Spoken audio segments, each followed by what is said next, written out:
How are we doing, people? Ref back again with another video. It's the European debut for this channel. As ever, subscribe if you're new. It's going to be a lot of great European content coming up. Today we're here in Yorkshire, England, checking out one of the biggest stories in US soccer. Former national team player, coach, and MLS vet Jesse Marsch, the manager at Leeds United. An American head coach of the Premier League, that is wild, only ever happened twice before. But a club such as the size of Leeds United and taking over from a legend such as Marcelo Bielsa, it's a huge job, really. As soon as I saw Jesse was appointed, I knew I wanted to do this video. It's the final home match of the season, so I made it just in time. It's a massive match. Leeds currently in the relegation zone on goal difference with 2 matches to play. I got to put it out there that I do support Tottenham, which will probably get me some abuse in the comments or whatever. Just a massive fan of Jesse Marsch. For me, growing up in New Jersey, I would always go to Red Bulls games, and by far my favorite teams were when Jesse was in charge. Really admire the job he's doing out here in Europe, and if he continues to be successful, it should open doors to more Yanks abroad. So today, I got my proverbial USA hat on. Elland Road should be hopping. Really looking forward to it. Let's check out the scenes.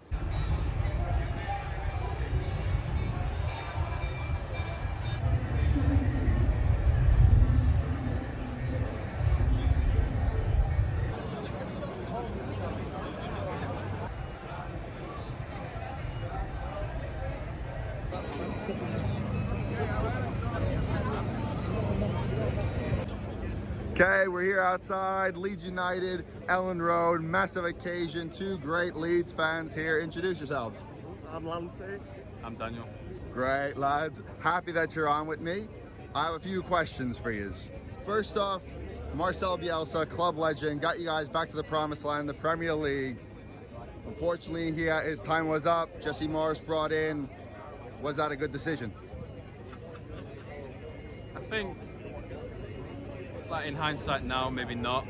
Maybe he should have been given to the end of the season, but apparently Marsch was going to come in the end of the season anyway with all the takeover stuff, so it just happened sooner rather than later. And how do you think he's been doing so far? I saw, he started off 2 losses, but then 5 games unbeaten. Now he had a rough week, three losses in a row. How do you think he's doing overall?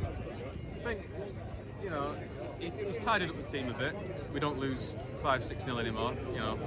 We stopped the man marking thing, which kind of was Bielsa's downfall, maybe. He's done okay. I mean, there's a lot of injuries in the squad, so it's going to be tough. Who do you think you missed the most in the whole squad? I mean, for me, Pat Bamford, unbelievable, unplayable last season, but he struggled with injuries this year. Who do you think's your biggest miss? Yeah, I'd say Bamford, yeah. Just because he's pressing at the front. We don't have that anymore. Unreal, yeah. Calvin Phillips, another guy. Hopefully he's back today. Lineup's coming out pretty shortly, I'd say. Hopefully he's getting in from the start. So, is Jesse Marsch someone you'd want to continue if you were to stay in the Premier League next season? Yeah, if he keeps us up, I'd say he should have the chance to kind of at least build upon what's here already. And he needs a chance to win, though, to get some players in. Yeah, absolutely. Understand. Thanks a lot for your time, guys. Hope Leeds United win today. What are your scoreline predictions? Leeds United, Brighton. I'm going to say Brighton will smash us. Oh, man. I'll take 1-0 Leeds. 1-0 Leeds. Go on.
Elland Road, let's show these players what we like today. Make some noise for your Leeds United!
All right, we're here, 1-1 draw, Leeds United, Brighton Hove Albion, incredible scenes, limbs at the end, 90th minute equalizer. I'm here with a massive Leeds fan. What do you think? Yeah, my name's Donny. Yeah, sorry. the Roaring Peacock podcast, and I've got no voice, as you can tell. Yeah, it was horrible. It was stressful and terrible, and I'm just glad that we got that goal at the end. Yeah, it was good. You finally broke through, had your chances, a lot of balls going over the goal, not too many on the keeper, but finally you got your chance, you took it. Happy with that. Pascal Struijk came in, did a job for you. So I want to kind of get into Jesse Marsch's appointment. Did you think that was a wise appointment at the time? I mean, it's so difficult. We were having a terrible season under Bielsa. We were conceding so many goals. So on the one hand, anything that they did was going to be a gamble. So if they'd have kept Bielsa, it would have been a gamble. Bringing Marsch in was also a gamble. Clearly, he hasn't had enough time, enough resources. He hasn't even had a transfer window. I think he's maybe a little bit too much, and that has costed us the last few games. But I mean, we played okay today. We got a point. We don't really deserve to stay up, I don't think. I think you're being harsh on yourself. A lot of injuries. If you had Pat Bamford, if you had Calvin Phillips, Liam Cooper during the season, I think those guys would have definitely kept you up, doing a lot better. You missed the goals. You've got to adapt. Yeah. You've got to adapt to those circumstances. I definitely agree with the board needed to sign more players. Yeah. But yeah, absolutely. Kind of where do you stand on, if you stay up, would you want Marsch to remain in charge? I don't know, man. I don't know. I don't think we've played particularly well. We've beaten teams which we absolutely should have beaten, no matter who the manager was. So Watford and Norwich. The point today was massive, but I don't envy the board's position. So I don't think Marsch has done well enough to say 100%. But I also don't think he's been given a chance. So a lot of people want to sack Bielsa. Yeah, I understand that completely. Club legend. Wish him all the best. But yeah, thanks again for coming on. Hope Leeds stays up, and all the best next season in the Premier League. Come on, Leeds!